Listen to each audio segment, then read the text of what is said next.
Hello students, good morning to all of you. I welcome you in Sanskar Sagar Public School again, and today we are going to learn our next chapter, which is verb expressing the present. बच्चों आज हम देख रहे हैं कि हमारा जो chapter है उसमें वर्ब नाम का एक वर्ड आया है, लेकिन इसके बाद देख रहे हो एक्सप्रेसिंग द प्रेजेंट। इसका मतलब क्या हुआ कि वर्ब जो है वो प्रेजेंट को एक्सप्रेस कर सकता है, तो और भी किसी टाइम को और भी किसी टेंस में उसको हम ला सकते हैं। जैसे हमारा पास्ट में वर्ब को भी हम ला सकते हैं, यानी कि वर्ब हमारा पास्ट को भी रिप्रेजेंट कर सकता है। In the same way verb हमारा फ्यूचर को भी रिप्रेजेंट कर सकता है। लेकिन हम क्या करने वाले हैं इस चैप्टर में, केवल और केवल अपने प्रेजेंट को जो वर्ब रिप्रेजेंट करेंगे उनके बारे में हम स्टडी करने वाले हैं। ठीक है, तो सबसे पहले क्वेश्चन उठता है कि सर प्रेजेंट क्या होता है। बच्चों नॉर्मली प्रेजेंट का मतलब तो यही हुआ, हमारे जो डेली लाइफ में हम देख रहे हैं कि जो हमारा समय अभी चल रहा है, यानी कि जो समय चल रहा होगा आपके अगल बगल में या फिर जो कुछ भी आप कर रहे होंगे वो सब आपका क्या है, प्रेजेंट है। ठीक है, जाहिर सी बात है कि आप जो काम करते हैं वो पिछले समय में पहुंच जाता है, यानी कि वो आपका पास्ट बनता है, और जो आप करेंगे वो आपका फ्यूचर बनता है।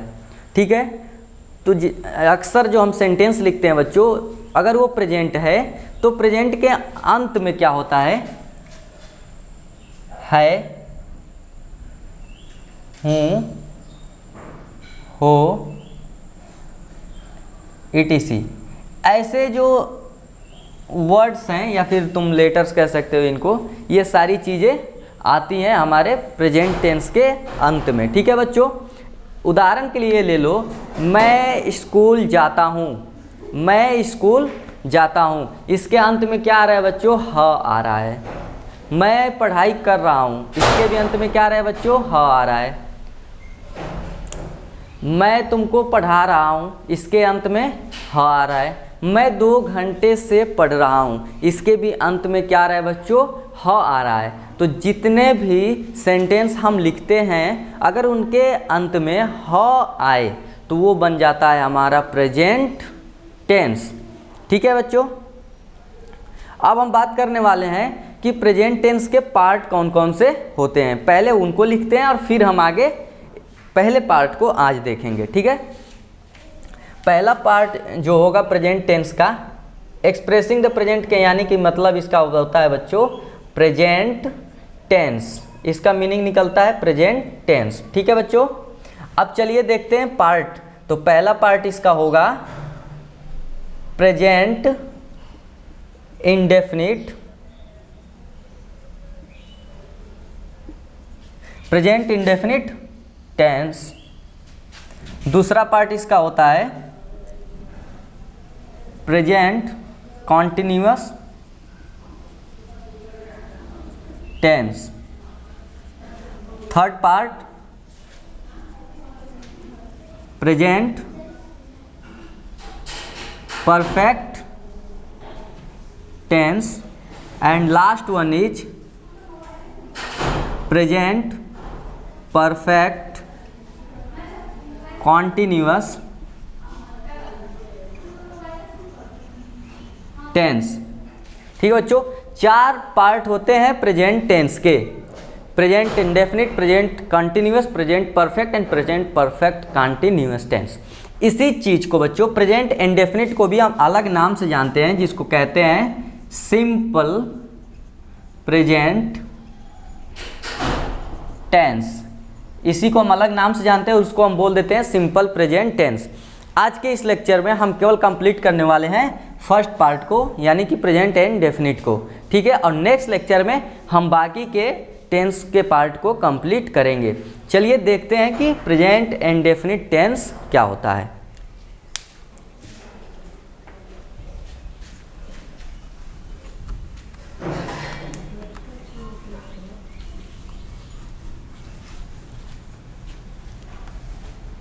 ठीक है बच्चों, देखने वाले हैं हम प्रेजेंट इंडेफिनिट टेंस।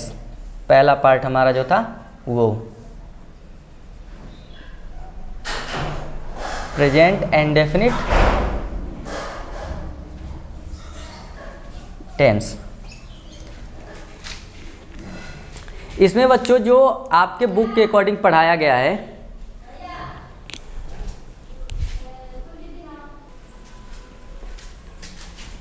हाँ तो बच्चों हम अपने बोर्ड पे लिख दिए हैं प्रेजेंट इंडेफिनिट टेंस, और हम देखने वाले हैं कि इसके कौन कौन से यूज होते हैं। पहला यूज हम देख सकते हैं to express universal truth, second होता है to express habitual action, and last one is to express proverbs. यानी कि पहला यूज कह रहे हैं बच्चों कि जो यूनिवर्सल ट्रूथ है, मीन्स हमेशा आदिकाल से वो चला आ रहा है, वो ट्रूथ है, मतलब पूरे वर्ल्ड में उसको लोग जानते हैं। अब इस पे जब हम एग्जाम्पल लेंगे तब आपको ज़्यादा क्लियर हो जाएगा, ठीक है। तो ये प्रेजेंट इंडेफिनिट टेंस का यूज है कि कहाँ कहाँ पे हम इस टेंस का यूज कर सकते हैं। पहला एग्जाम्पल होगा बच्चों इसका, अगर आप एग्जाम्पल की बात करो, द अर्थ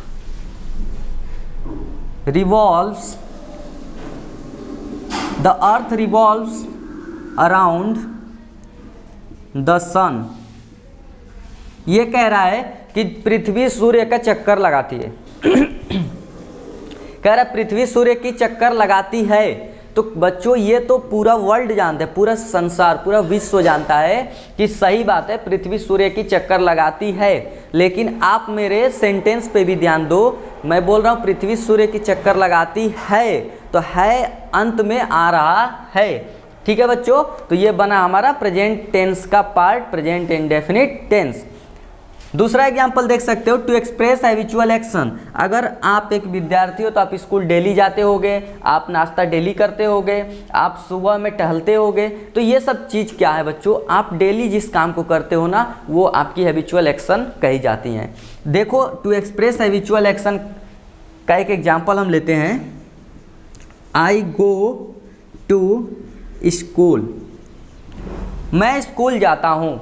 तो इससे क्या सेंस निकलता है कि मैं ये काम रोज करता हूँ, मैं स्कूल जाता हूँ, इससे सेंटेंस से सेंस निकला कि मैं डेली स्कूल जाने का काम करता हूँ। ऐसा नहीं है कि मैं आज स्कूल जाऊँगा और 2 साल बाद फिर से स्कूल जाना है हमको, नहीं, हमको डेली स्कूल जाना है। लेकिन अंत में सारे सेंटेंस के ह आएगा, ठीक है। टू एक्सप्रेस प्रोवर्ब्स, बहुत सारे मुहावरे होते हैं बच्चों जिनका हम एक्सप्रेशन किस में करते हैं, प्रेजेंट इंडेफिनिट टेंस में करते हैं। जैसे honesty is the best policy, honesty is the best policy, ईमानदारी ही सबसे अच्छी नीति है, ठीक है। तो हम देख रहे हैं कि प्रेजेंट इंडेफिनिट टेंस में 3 कौन कौन से इसके यूज हो सकते हैं, और उसका हमने एग्जाम्पल भी देखा।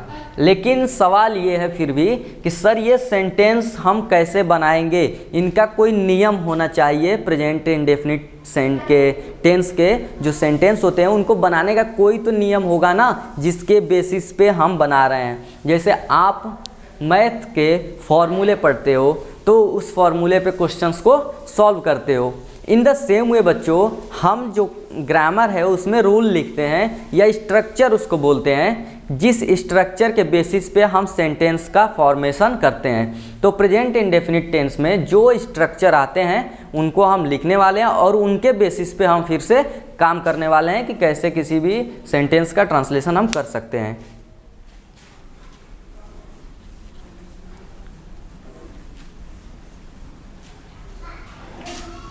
अब हम देखने वाले हैं, आपको पता है पहले से कि जो सेंटेंस है वो अफर्मेटिव हो सकता है, ये आप पिछले क्लासेस में पढ़ चुके हैं, या फिर निगेटिव हो सकता है,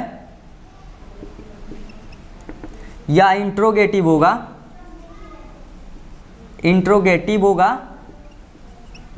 या इंटेरोगेटिव निगेटिव होगा।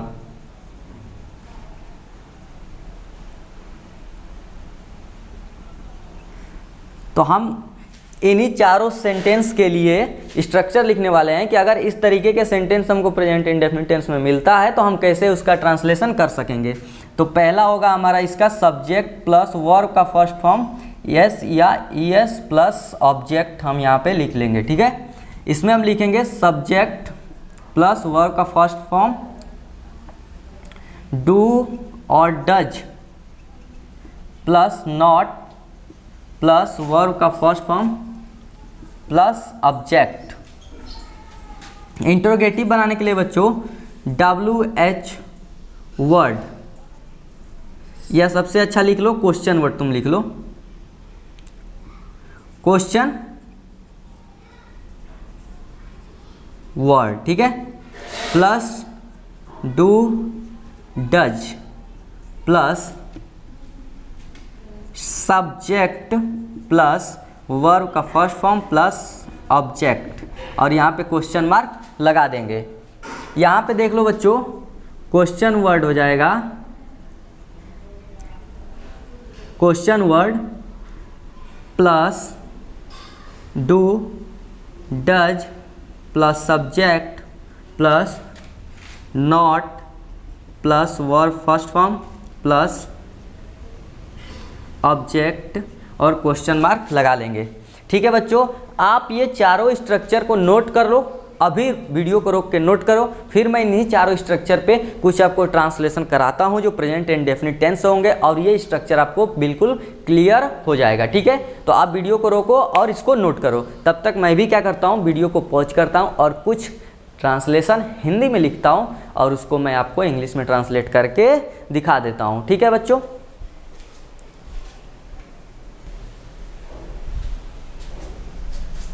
हाँ तो बच्चों ट्रांसलेशन स्टार्ट करने से पहले हम कुछ पॉइंट्स नोट किए हैं इधर और इधर, देख लेते हैं उस पॉइंट्स को, फिर हम अपना ट्रांसलेशन स्टार्ट करने वाले हैं। पहला पॉइंट है बच्चों, वी ऐड एस और ई एस इन वर्ब फर्स्ट फॉर्म। देखना हमने जो आपको स्ट्रक्चर लिखवाया है प्रेजेंट इंडेफिनिट टेंस के ट्रांसलेशन के लिए, उसमें मैंने लिखा है verb first form plus S और ई एस। तो कह रहा है कि हम एस या ई एस कब लगाएंगे, हमेशा हमको एस या ई एस नहीं लगाना है वर्ब के फर्स्ट फॉर्म में। कब हम लगाएंगे बच्चों, फॉर थर्ड पर्सन के लिए लगाएंगे। कब, सिंगुलर नंबर के लिए, वो भी जब हमारा पर्सन कौन सा होगा, जो सब्जेक्ट होगा, for third person singular number only, जो हमारा सब्जेक्ट होगा बच्चों, अगर वो थर्ड पर्सन है और सिंगुलर है तब हम लगाएंगे वर्ब के फर्स्ट फॉर्म में यस या ई एस। अब थर्ड पर्सन सिंगुलर नंबर क्या होता है उसका एग्जाम्पल यहाँ पे हमने लिख दिया है, इसमें से कोई भी आए आप यस या यस वर्ब के फर्स्ट फॉर्म में लगा दोगे। ही, शी, इट, राम, श्याम, गीता, रीता, जो भी मतलब नेम आपको मिल जाए, किसी व्यक्ति का नेम मिले, किसी जानवर का नेम मिले, अगर वो सिंगुलर है या फिर ही, शी, इट प्रोनाउन मिल जाए तो आप क्या करोगे, वर्ब के फर्स्ट फॉर्म में एस या ई एस लगाओगे। अदरवाइज कोई भी सब्जेक्ट हमारा आए हम एस या ई एस नहीं लगाएंगे। ठीक है, पहली केस यहाँ पे कंप्लीट होती है। दूसरा केस देखो, सिंगुलर सब्जेक्ट के साथ बच्चों हमेशा सिंगुलर वर्ब आती है। सिंगुलर सब्जेक्ट के साथ हमेशा सिंगुलर वर्ब आती है और प्लूरल सब्जेक्ट के साथ हमेशा प्लूरल वर्ब आती है। ठीक है बच्चों, और जाहिर सी बात है अगर सब्जेक्ट एक से ज़्यादा होगा तो वर्ब भी एक से ज़्यादा के लिए यूज करेंगे। सब्जेक्ट अगर एक होगा केवल यानी कि सिंगुलर होगा तो वर्ब भी हम सिंगुलर यूज करेंगे। ठीक है, अब लास्ट पॉइंट हमारा क्या कह रहा है कि verbs are plural in their base form. इसका मतलब ये है बच्चों, बेस फॉर्म का मतलब क्या होता है कि जितनी भी वर्ब होती हैं वो अपने बेस फॉर्म, मतलब कि जैसे जाने का हिंदी क्या हो गया, इंग्लिश क्या हो गया, गो, आने का कम, रोना वीप, सोना स्लीप, ये सब क्या है, वर्ब बेस फॉर्म, मतलब वर्ब की जो फर्स्ट फॉर्म होती है उसी को बोलते हैं वर्ब की बेस फॉर्म। आई थिंक आज तक आपने वर्ब के बारे में थोड़ा बहुत तो नॉलेज ले ही लिया होगा। ठीक है, तो जो वर्ब की फर्स्ट फॉर्म होती है उसी को बोलते हैं बच्चों हम बेस फॉर्म बोलते हैं। ठीक है, वो क्या होती है, वो हमेशा प्लूरल में होती हैं, हमेशा की हमेशा जो वर्ब होती हैं वो प्लूरल में होती हैं, लेकिन वी ऐड एस और ई एस, हम उसमें एस या ई एस ये चीज़ ऐड करते हैं टू मेक देम सिंगुलर, उनको हम सिंगुलर बनाने के लिए यस या ई एस ऐड करते हैं। छोटा सा एग्जांपल ले लेते हैं और देख लो यहीं पे, अगर बच्चों मैं लिखूं गो, तो ये गो क्या है, प्लूरल है, इसको नोट कर लेना इस पॉइंट को लिखने के बाद एग्जाम्पल में। यहाँ मैंने गो लिखा तो ये क्या बना, प्लूरल, लेकिन यस या ई एस हम इसमें ऐड कर दिए तो ये बन गया हमारा सिंगुलर। देख रहे हो, वर्ब में हम एस या ईएस ऐड करेंगे तो सिंगुलर बनेगा, लेकिन नाउन में एस या ईएस ऐड कर देंगे तो नाउन प्लूरल बन जाएगा। जैसे बॉय, देखो बॉय क्या है यहाँ पे, सिंगुलर है ना, ये बना सिंगुलर। इसमें अगर हम ऐड कर दें एस तो बन गया ये प्लूरल। देखो वर्ब में अगर हमने यस या ईएस ऐड किया तो सिंगुलर बना, लेकिन नाउन में हमने एस या ईएस ऐड कर दिया तो प्लूरल बना। ठीक है, इस पॉइंट को भी तुम नोट कर लो और याद रखना।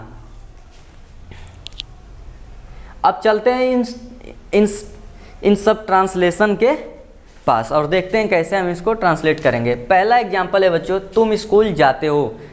तो सबसे पहले ट्रांसलेशन में हमने जो रूल लिखवाया है, ये कौन सा सेंटेंस है ये पहचानो। तो ये बना हमारा अफर्मेटिव। ठीक है, अफर्मेटिव सेंटेंस। तो अफर्मेटिव के लिए सबसे पहले सब्जेक्ट लिखे थे हम। सब्जेक्ट यहाँ तुम है, इसका इंग्लिश होता है यू। ठीक है, तुम। उसके बाद से हमने उसमें लिखा था वर्ब की फर्स्ट फॉर्म में एस या ईएस। अब हम वर्ब की फर्स्ट फॉर्म लिखने वाले हैं और वर्ब यहाँ पे जाने का काम हो रहा है बच्चों, तो गो हो जाएगा वर्ब की फर्स्ट फॉर्म। इसमें एस या ईएस लगेगा कि नहीं, तो यहाँ पे आ जाओ। एस या ईएस कब लगाते हैं, इसमें से अगर कोई है तो एस या ईएस लगाएंगे, अदरवाइज नहीं लगाएंगे। तो इसमें से कोई भी वर्ड यहाँ पे हमको सब्जेक्ट नहीं दिख रहा है, इसलिए हम इसमें एस या ईएस नहीं लगाएंगे।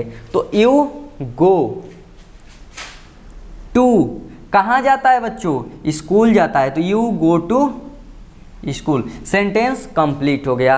अब देखो वह स्कूल जाता है, यहाँ पे देखो बच्चों वह आ रहा है, इसका इंग्लिश क्या होगा, यानी कि सब्जेक्ट हमारा वह है तो हम लिखेंगे ही। काम कौन सा हो रहा है, यानी कि वर्ब लिखेंगे गो। अब बताओ इसमें एस या ईएस ऐड होगा कि नहीं होगा।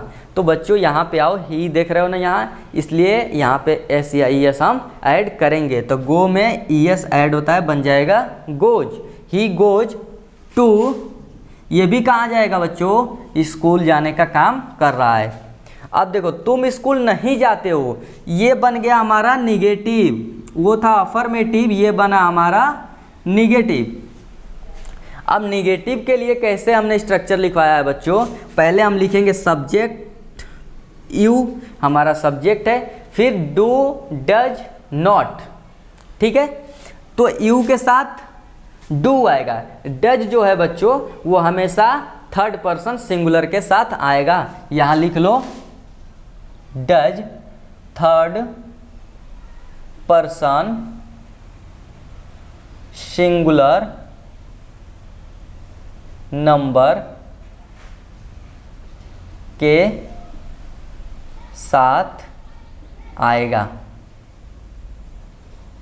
ठीक है बच्चों, यानी कि डज इनके साथ आएगा। इनके साथ हम क्या कर देंगे, डज का यूज करेंगे। अगर कभी करना हुआ तो इनके साथ केवल डज का यूज होगा। तो यू के साथ आएगा डू, फिर हमने लिखवाया था नॉट, यू डू नॉट, फिर हमने लिखवाया था वर्ब की first form go to school, you do not go to school. अब आते हैं तुम क्यों नहीं स्कूल जाते हो। बच्चों पहले क्वेश्चन वर्ड पकड़ो, इसमें क्वेश्चन वर्ड कहाँ है, अंत में है, बीच में आ रहा है सेंटेंस के। एक पॉइंट और होता है, मैं इसको यहीं पे बता देता हूँ। देखो किसी भी सेंटेंस में अगर क्वेश्चन वर्ड पहले आता है बच्चों, शुरुआत में आ जाए सेंटेंस के, तो उसका हम इंग्लिश नहीं लिखते हैं। लेकिन क्वेश्चन वर्ड अगर बीच में आए तो हम उसका इंग्लिश लिखेंगे। तो यहाँ पे क्वेश्चन वर्ड क्या है बच्चों, बीच में आ रहा है, इसलिए हम इसका इंग्लिश लिखेंगे। और क्यों का इंग्लिश होता है वाई। फिर लिखने वाले हैं डू। ठीक है, स्ट्रक्चर देखना, वाई डू। अब सब्जेक्ट लिखो बच्चों यू, और नहीं आया है इसका इंग्लिश लिखेंगे नॉट।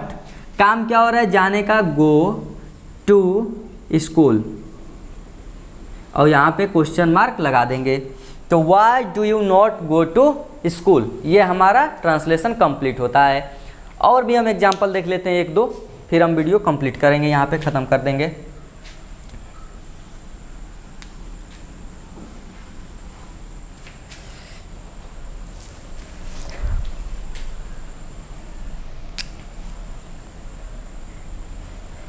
देखो बच्चों यहाँ पे लिखा है क्या तुम पढ़ते हो। अब देखो इसमें क्वेश्चन वर्ड जो है इसको हम बोलते हैं बच्चों क्वेश्चन वर्ड, जिससे हमारा सवाल पूछा जाता है। लेकिन क्या का इंग्लिश क्या होता है, जनरल तौर पे देखा जाए तो क्या का इंग्लिश होता है बच्चों व्हाट।